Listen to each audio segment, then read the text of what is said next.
Di sebuah sekolah tinggi hukum di salah satu daerah, idealisme dan keadilan mulai terkikis oleh biro saksi uang dan koneksi mahasiswa seperti Bung Sopo ingin melawan sistem pendidikan untuk adil. Tetapi, bukannya mendapat dukungan, ia malah terkena bahaya. Sementara, elitis tetap nyaman dalam ketidakadilan yang diciptakan kampus ini. Hukum tajam ke bawah dan tumpul ke atas. Berani mereka menjadikan pendidikan menjadi mesin pencetak ijazah, bukan akal sehat. Pada para mahasiswa yang saya banggakan, dengan adanya hukum negara yang adil ini, mari kita beri tepuk tangan kepada para petinggi keadilan. Kita semua hadir di sini untuk memberi apresiasi kepada hukum negara yang baru. Hukum baru, tidak ada namanya hukum baru. Di negara ini semuanya sudah tidak adil. Begitu juga dengan dunia pendidikan. Sama-sama tumpul kotor tangan kalian. Ya bagaimanapun, kalian harus patuh pada hukum negara ini. Gak salah kan? Semua jawaban ada pada hukum negara yang tertulis ini. Begitupun pendidikan kalian tak luput dari lumpur. Terima aja. Dunia gak selamanya melihat ke arah kalian dan harus perhatian. Mengapa kita harus belajar hukum, tapi tidak dengan cara melawan ketidakadilan yang nyata? Apakah semua ini hanya bisa menjadi pengacara yang tahu tarif suap? Santai saja, Bu. Lulus, kerja di firma hukum, kawal kasus besar, beli mobil, idealisme bisa cicil belakangan. Yang penting uang ada di permata. Masa kita harus tutup mata soal korupsi di kampus sendiri? UKT naik, gak usah menurun gaji. Kalau sebungkus itu mah anak sekolah bisa beli sendiri. Ya, Indonesia melihat hukum yang dari menggunakan akal, dari menggunakan uang untuk menang. Bung, bagaimana jika kau menyuarakan? Aku yakin tidak hanya satu mahasiswa yang setuju.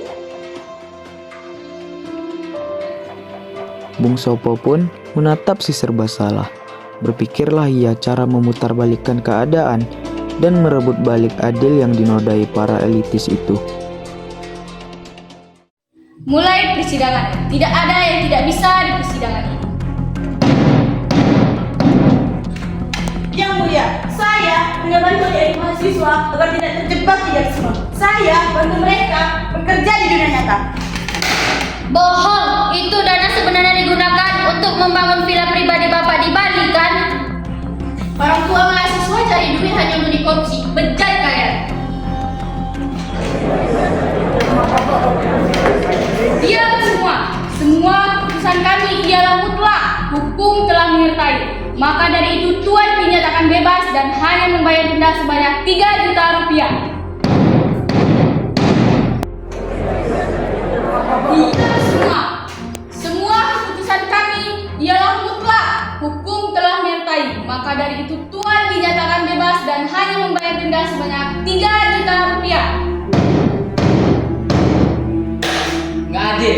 Kalian hanya menyertai dan mendukung yang kaya. Keadilan kami diambil oleh para elit bodoh seperti kalian. Tangan kalian penuh dengan kotor yang penuh lumpur. Semoga kalian dikutuk menjadi penghuni neraka selama-lamanya. Suasana tempat pengadilan kembali ramai. Semua mencoba menyampaikan keluh kesah mereka, tetapi dengan hukum tumpul ke bawah, tajam ke atas, habis sudah hakim mengetuk palu, memberikan mereka rasa frustasi dan ketidakterimaan terhadap keputusan akhir. Mahasiswa seperti kamu yang terlalu kritis, yang dapat merusak nama baik kampus ini.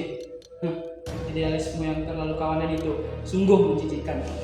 Kalau memiliki mimpi dianggap bahaya, maka negeri ini lupa arti belajar. Menyontek menjadi jalan alternatif. Bagaimana menuju generasi emas yang dituju pemerintah jika aspirasi saja ditahan?